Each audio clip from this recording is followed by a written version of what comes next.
Hi friends, আসসালামু আলাইকুম।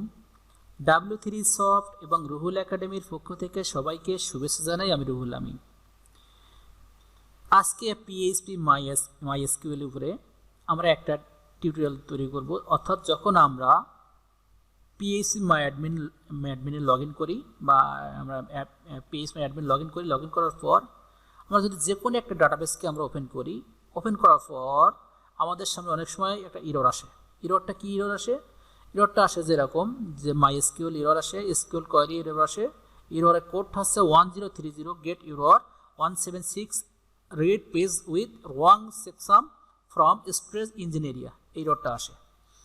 ইররের code হচ্ছে 1030 আর ইররটা হচ্ছে যে 176 এই লাইনে। তাহলে এই ইররটাকে আমরা কীভাবে রিমুভ করব? তাহলে রিমুভ করার জন্য আমরা এটা কখন আসে, যখন আমরা যে কোনো একটা টেবিলকে আমরা যখন এডিট করতে চাই, তখন এডিট করলে ক্লিক করার সাথে সাথে এই ইররটা চলে আসে।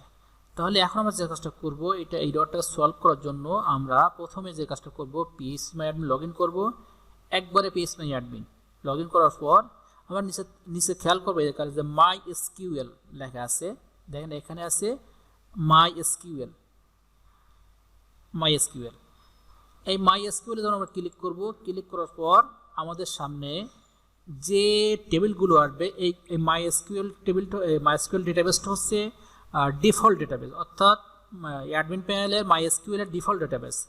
এই ডিফল্ট ডেটাবেসটা যে আমরা এই ওপেন করার পর এখানে যতগুলো টেবিল আছে, এই টেবিলটাকে আমরা চেক দিব, চেকবক্সে চেক দিয়ে আমরা এখান থেকে যে আছে, এখান যে সিলেক্ট বক্স থেকে আমরা কি করব, এখানে আমরা রিপেয়ার টেবিল ক্লিক করব।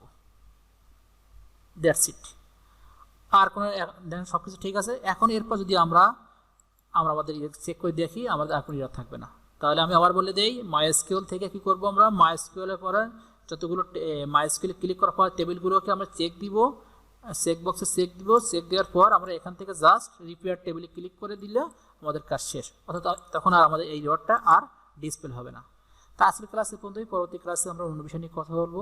সে বন্ধু সবাই ভালো থাকবেন, সুস্থ থাকবেন। আল্লাহ হাফেজ।